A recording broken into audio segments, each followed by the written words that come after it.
랭아!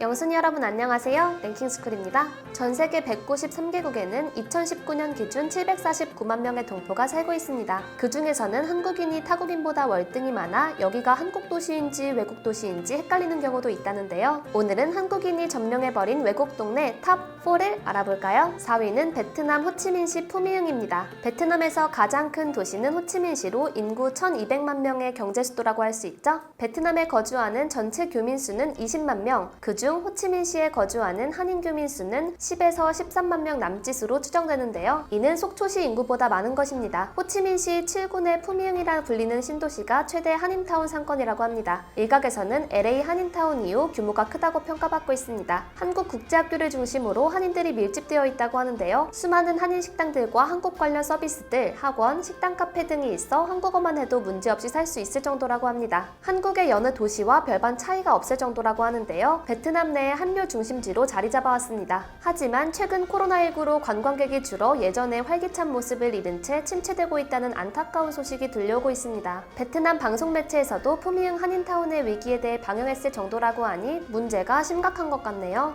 3위는 호주 시드니 스트라스필드입니다. 호주에 사는 전체 한인 규모는 약 18만 명, 그 중에 가장 많은 규모인 10만 명이 시드니에 살고 있는데요. 스트라스필드는 시드니 교외에 해당하며 중서부에 위치해 있는 지역입니다. 시드니 스트라스필드역은 환승역이라 여러 지역으로 갈 수 있는 교통의 중심지이기 때문에 한국인 유학생들과 워킹홀리데이 비자를 받은 한인들이 증가하면서 지역 상권이 형성되었습니다. 음식점, 병원뿐만 아니라 회계사, 변호사 같은 전문 인력들도 지역에 자리를 잡아 영어를 못하더라도 큰 불편 없이 살아갈 수 있다고 하는데요. 심지어 스트라스필드의 은행에도 한국인 직원이 있을 정도라고 합니다. 하지만 치안이 좋은 편이 아니라 가끔 범죄 소식이 들려온다고 하니 지역을 방문한다면 조심해야 할 것 같습니다. 원래는 인근 이스트우드와 웨스트우드도 코리안타운에 가까웠지만 2009년쯤부터는 중국인이 급격히 불어나며 중국인 마을로 변했다고 하네요. 2위는 미국 LA 한인타운입니다. LA 인구 400만 명 중 33만 3천 명이 한국인, 그 중에서도 캘리포니아 로스앤젤레스에 있는 미국 최대의 코리아타운에는 2008년 기준 12만 명의 한국인이 살고 있으며 그 일대에는 최소 50만 명의 한국인이 거주하고 있습니다. 과거 일제시대 미주 한인 독립운동의 중심지였던 만큼 미주 한인들에게는 이민 역사의 출발점이라 할 수 있는데요. 1960년대와 1970년대에 걸쳐 코리아타운이 조성되면서 80년대엔 로스앤젤레스에 의해 공식적으로 지정되었습니다. 슈퍼, 찜질방은 물론 병원, 안경점, 학원, 한의원에다가 한국어 라디오 방송의 신문까지 있다는데요. 공차나 설빙 등 한국에서 유행하는 프랜차이즈들도 2, 3년 내로 한인타운에 유입되는 경우가 많다고 합니다.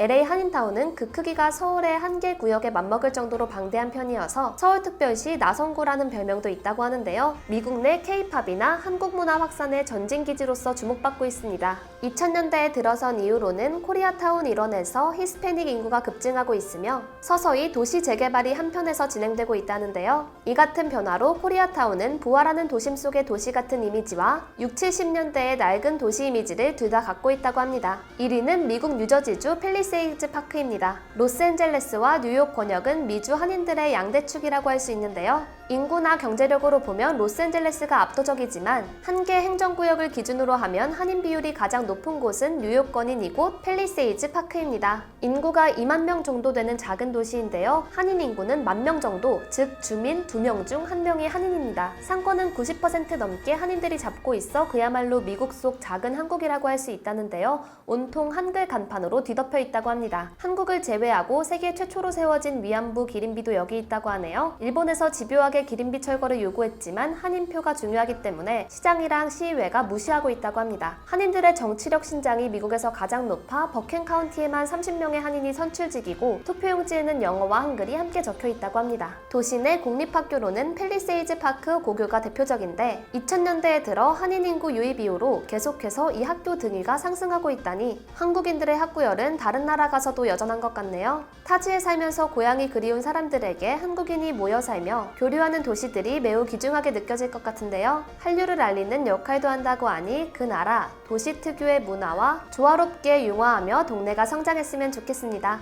지금까지 랭킹스쿨이었습니다. 감사합니다.